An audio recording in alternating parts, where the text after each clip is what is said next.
may magic naman lagi eh. Yung magic na yun, dun kami nagtatrust.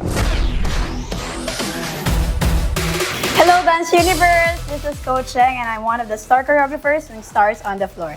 At ang pair po na napunta sa akin this episode ay si Sugar and Jeremy. Hey! At ang dance nila ay Jive!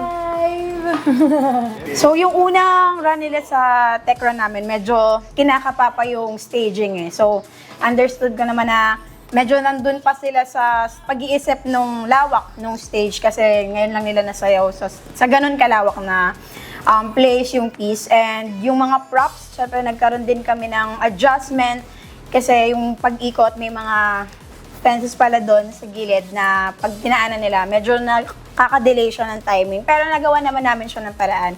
And I think siguro yung sa part lang ng partnerings, medyo nabingi lang ng konti kasi may mga in-adjust. So, natural naman yun sa mga sumasayaw talaga na pag may adjustments, medyo andun ba kinukuha pa ng brain yung pag-a-adjust, hindi agad siya talaga nalalapat. So, nagigets ko naman yung first run kung bakit naging ganun siya ka-messy.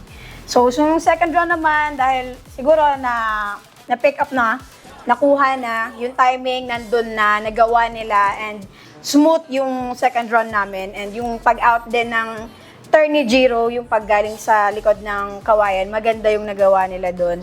And smooth din yung pag-out ni Ate Sugar kasama yung baby.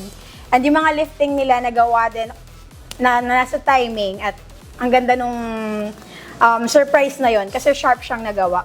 So, overall, kaya pa siya i-push, meron pa, na kayang-kaya pang ibigay bukas. Siguro, bukas, mas light. Special Ate Sugar. Nagigets naman natin na second time mo itong mag-jive and medyo may pressure.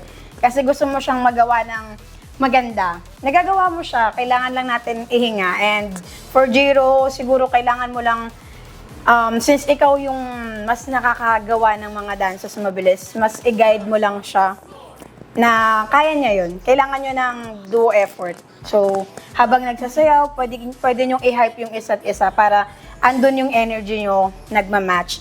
And siguro yung mga lifting na yon, happy ako doon kasi nagawa nyo siya na maayos. Pero hindi tayo pwede magpakampante. Kailangan lagi pa rin natin siyang practicein. Okay. Pero overall, maganda yung run natin for the second run today.